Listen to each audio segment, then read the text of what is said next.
We're going to talk about 5 of my takeaways from Fox Raceway. We're cruising to the next camp here. You guys should sign up if you haven't been to one. They're awesome. But the first takeaway that I saw that I want to just briefly touch on is Deegan going around a couple jumps and getting back on the track and not getting docked versus Vial going around a couple rollers, getting back on the track and being docked. I don't know. I know it's a tough decision as you're messing with a race winner, which is quite a bit different than a guy that's in 4th or 5th or 6th as far as points go, as far as money goes. And I know that there's no reason to change the rules, so to speak, or to bend the rules, so to speak, but I do know that that is going to create a lot more controversy if they do get docked. So I could see where a guy would kind of cower down a little bit on the decision-making process. In my opinion, there should be a better policy that they have to follow when they go off the track, so it's more clear to make the call. For instance, they have to go off the track, they have to look back, they have to roll off power. You have to see no roost from the back tire from the time they're off to the time they're on. If they break any of these few rules, they're docked a position. And if they break them, they advance placement, they're docked to X amount of positions. And there may be something there that I don't know about, but it seems like it's always like this flip of coin thing. And so it can't be a flip of coin because it leaves it to the viewer, leaves it to the family to argue it, leaves it to the rider to argue it, leaves it to the AMA rep to catch a bunch of grief. So I think it needs to be a little more clear guidelines. Let's talk about the veterans of the 250 class. The couple that come to mind are Savachi and Ty Masterpool, which I'm not sure that we could call him necessarily a veteran yet, but he's definitely been up to the 450s, he's been back down. First off, Texas guy, big supporter of him and his family and their overall morals and belief systems and everything. I'm a big fan. Happy to see him on a pro circuit Kawasaki. I think that he probably will take a few rounds to get rolling and then be up there fighting for podiums. I think the same thing for Savachi. He really impressed me when I rode with him at the goat farm at Carmichael's in 2017. I was really impressed by his technique and how smooth and fast he was. And I think he's just had a little weird luck with people letting him not race or not letting him race, and just whatever the case may be, trying to find teams and places to be and all that stuff. But I think once he catches his groove, he could fight for podiums and wins too. So I think that the 250 class is really interesting this year because you got the young guns that are wild and will send in, and you got the veterans of the class that can get up there and fight, and they'll be consistent once they're there. Fun times to watch dirt bikes at this point. But yeah, that's my thoughts on those two guys. Yeah, let's talk second moto, Chase and Jet and Hunter. First off, Hunter had some pretty awesome speed there in the beginning, and I think he was at I could be wrong, he was at a full-on sprint, and then when Chase came up on him, a lot of times what happens when someone comes up on you and puts pressure on you like that as you're pushing for a rider forward, you're giving it all you've got, and then all of a sudden you got someone breathing down your neck, it'll cause you to tighten up a little bit.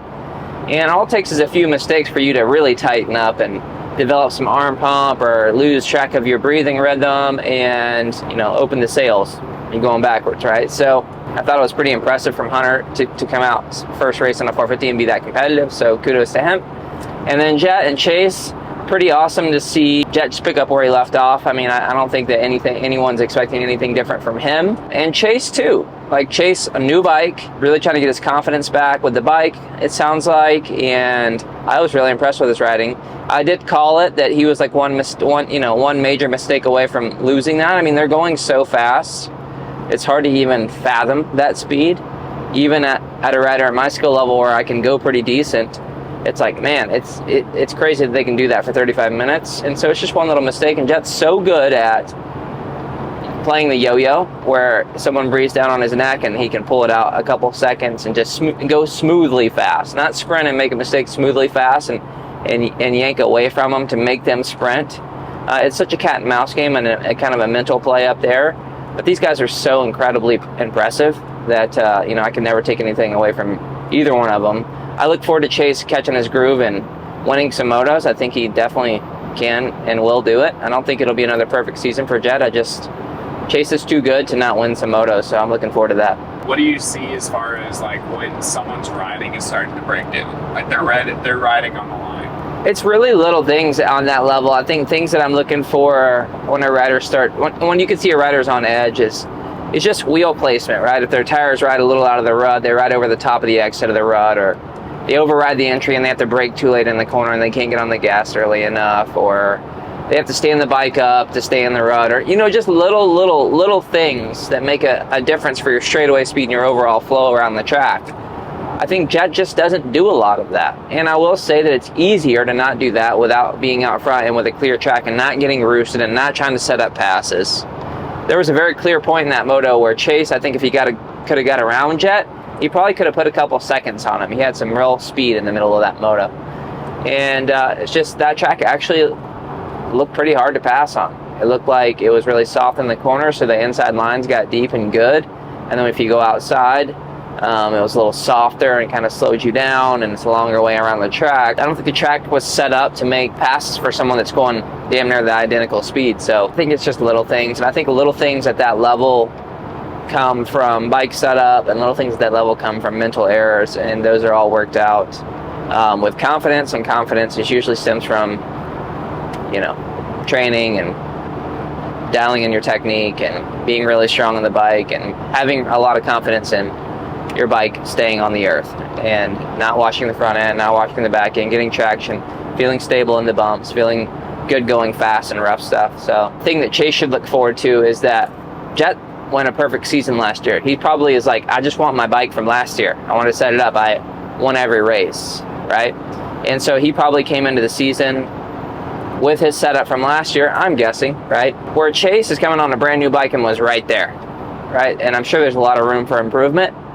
And so if I was Chase, I'd be looking forward to that improvement. It'd be motivating me to be like, all right, I'm ready to get home and, throw some new parts, throw some new suspension, whatever, make some setting changes on this thing and see what we can do and go back at it.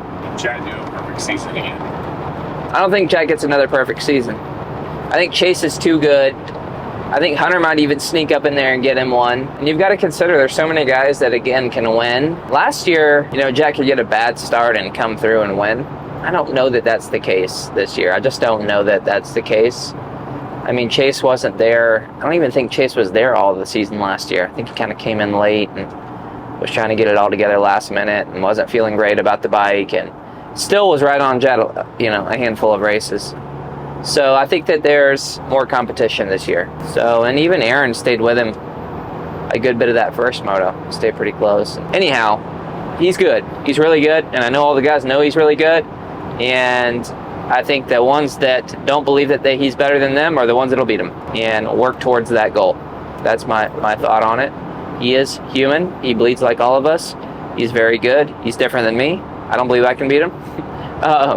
But I do believe that the guys that are on his level, if they have that mindset and they take it through the weeks and they don't give up, he'll get beat, I think. I don't know that he'll get beat a lot, if I'm going to be honest, but it'd be good for the sport for him to have people to battle with and, for it to go back and forth and him not just run away with the championship. So I'm fingers crossed that he does get beat. It makes it better for us to watch and for the fans to view. And I even think it's better for his brand because once you get so dominant, people just stop liking you. Right? They get on the hater train of like, well, it's boring. Like he just win, he just jet, he just whatever. Right? I think it's even better for his brand if he has some hiccups, some hard times, some adversity that he has to climb through, and he just doesn't purely dominate. Could be wrong there, but I mean, it's definitely not better for his bank account. He's going to make more money if he wins all of them. But overall brand, I think he earns more respect by the downs than the ups. It was cool to see Paula. Last thing, it's cool to see Paula have a couple big jumps in it too. For the fans, I think it's awesome. They're not able to like really whip it or like really kind of get fancy when they're in race mode, but it is pretty dang cool to see their press day videos and there be a big, a couple 100-foot plus jumps that they're floating over, and you get to see their skills a little bit. It's fun. I think it's fun for the fans. Where the hard part is, I think, for these race promoters is how rough the tracks get and how dangerous it can become with these big jumps throughout the day. So I think if you're going to have big jumps like that, you got to have a plan to keep them pretty decent if you want them to be safe at least. But I did think that was cool. I'm all about jumps and big jumps and these guys showing why they're the best in the world, going around a normal track, just hitting ruts. Sometimes it's hard to see, but I think the average viewer can, they can't jump very well, which is a lot of people who ride are like not going to jump over 100 feet, see that and they're like, oh wow, they're doing that at full pace. They're doing that at full speed with someone right beside them. They're scrubbing underneath someone off of that thing. I just think it's better for the sport. I think it's cool. Jet hitting Dino. First off, they don't believe in God for that one. Jiminy Christmas. Yeah, that one was gnarly. And just a real, that outside line was so fast. And even that's where Chase was catching Jet in the moto, was that outside line. And then the inside fades out to the outside, a real kind of dangerous part of the track. They probably should have built some form of a wall to keep them on the right side of the track if they were going inside. But that was so sketchy, and I'm glad that they didn't crash. I'm sure that there might have been a little soil sample in the britches on that one. A little small soil sample in the britches on that one. From one of them at least. I bet it's a 50% chance on one of them have to put some new undies on.